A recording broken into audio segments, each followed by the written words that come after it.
¿Cómo era más o menos ese barrio en el que se movían el niño Julio Cortázar? Mira, es ese tipo de barrio que tantas veces encuentras en las palabras de los tangos. Es decir, no es el suburbio de la ciudad, pero es un poco el metasuburbio, el suburbio que le sigue. O sea, calles no pavimentadas, por donde en mi infancia todavía había mucha gente que andaba a caballo. Por ejemplo, el lechero nos traía la leche a caballo. La circulación de mercadería se hacía con carretas a caballo. Y era sumamente suburbano, con pequeños faroles en las esquinas, una pésima iluminación que favorecía el amor y la delincuencia en proporciones más o menos iguales, y que hizo que mi infancia fuera una infancia un poco cautelosa y temerosa, porque las madres tenían mucho miedo por los niños. Había realmente un clima a veces inquietante en esos lugares, y al mismo tiempo era para un niño un paraíso, porque la casa tenía un gran jardín que daba sobre otros jardines, y entonces ese era mi reino, ¿no? En algunos cuentos eso ha vuelto así, ha sido evocado porque yo lo siento muy, muy presente y muy vivo. Bueno, y ahí hice los estudios primarios en una escuelita de la zona, y allí viví hasta los 17 años. Eras ya un solitario en los primeros años, has tenido fama de tener una juventud muy solitaria y de haber seguido siempre, en cierto modo, haber seguido siendo siempre un solitario deseoso de tener amigos y de que todos los hombres se entiendan entre sí, pero muy avezado a tu soledad. ¿Cuál es tu respuesta? ¿Estás o no de acuerdo con esa teoría? ¿Sí? Sí, mira, sí. Me da un poco de tristeza tener que contestarla porque evidentemente yo sé que hay una especie de desgarramiento en mí. Yo soy por naturaleza solitario. Me siento bien solo. Puedo vivir solo. Puedo vivir largos periodos solo. Y eso sobre todo en mi primera juventud, mi adolescencia en mi primera juventud. Y luego ya aquí, viviendo en Europa, por otros motivos que ya tocan la historia y de los cuales supongo que hablaremos después si tú quieres, pues entonces digamos que descubrí a mi prójimo. Es decir, que en ese momento lo que yo reivindicaba un poco como un derecho y casi un orgullo, el hecho de que me dejasen en paz y que yo estuviera solo, se convirtió un poco en un sentimiento de culpa. Y entonces actualmente, bueno, tú sabes muy bien que yo trato de darme lo más que puedo cuando pienso que el hecho de darme no es totalmente inútil, que puede en algún plano tener algún sentido, haciendo eso y haciendo otras cosas que no tienen nada que ver con la literatura. Pero es un poco como la historia del Dr. Jekyll y Mr. Hyde, ¿comprendes? Bueno, digamos que el solitario es Mr. Hyde, el malo, y que Dr. Jekyll es el que trata de hacer alguna cosa. Entonces hay un continuo divorcio, una continua separación. Un enfrentamiento permanente. Hay un enfrentamiento, y me sucede, y es algo que yo lamento, que a veces en grandes reuniones, en contactos humanos muy bellos, en que me siento muy bien y en que estamos haciendo cosas en común, hay un minuto en que Mr. Hyde me dice en el oído: hombre, ¿y por qué no estás escuchando un disco tranquilo en tu casa? ¿Comprendes?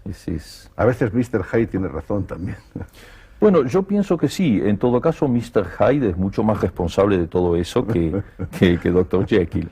Dr. Jekyll ha hecho otras cosas.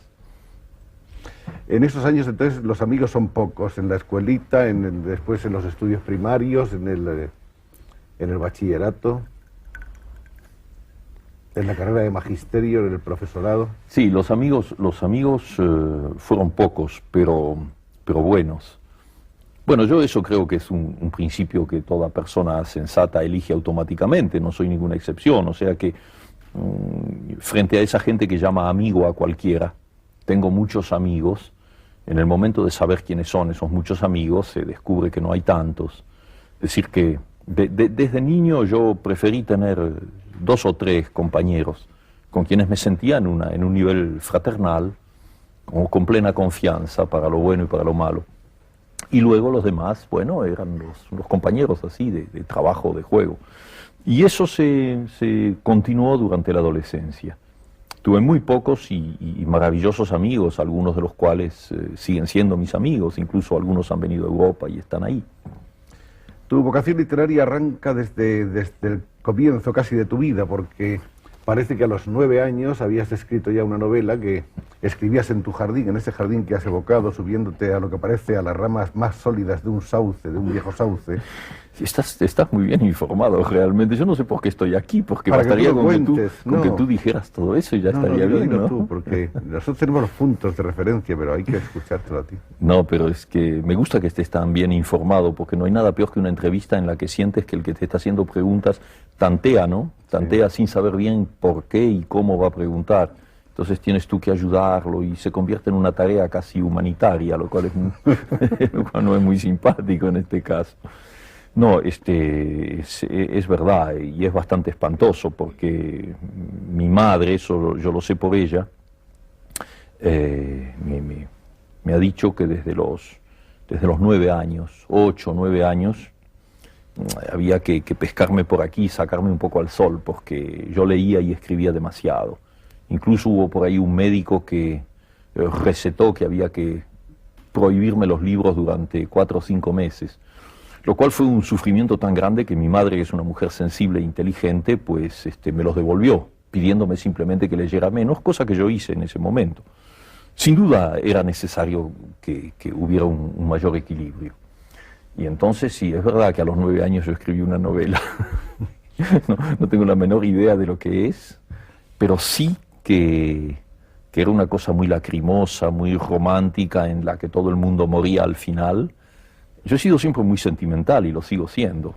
Tengo muy mal gusto, ¿sabes?, en materia de sentimientos. Soy fácilmente sentimental, soy de los que lloran en el cine y luego salen disimulando la cara. Y entonces esa novela era muy lacrimosa, lo mismo que los poemas.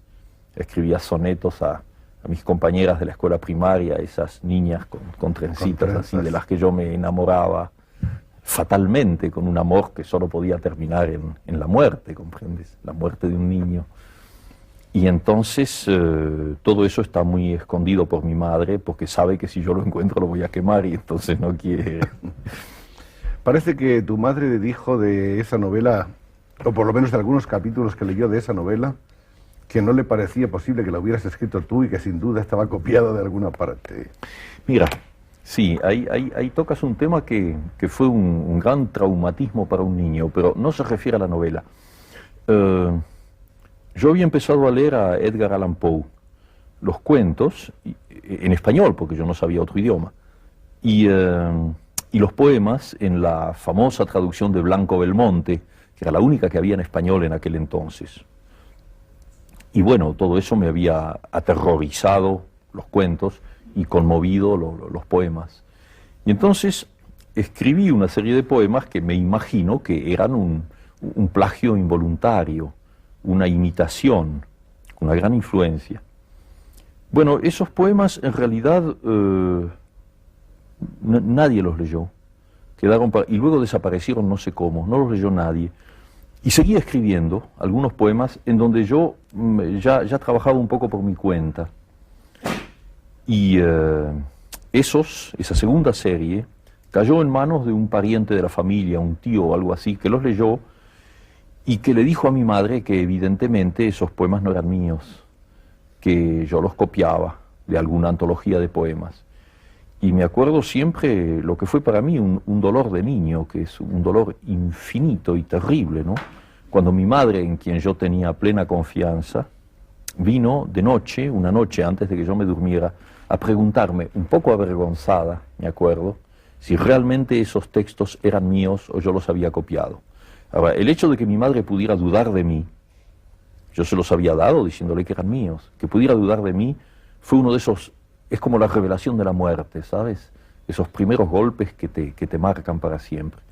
Descubrí que todo era relativo, que todo era precario, que había que vivir en un mundo que no era ese mundo de total confianza y de inocencia, ¿no? Fue uno de tus primeros dolores como escritor. Sí, ese y el descubrimiento de la muerte, que también fue muy temprano. Sí.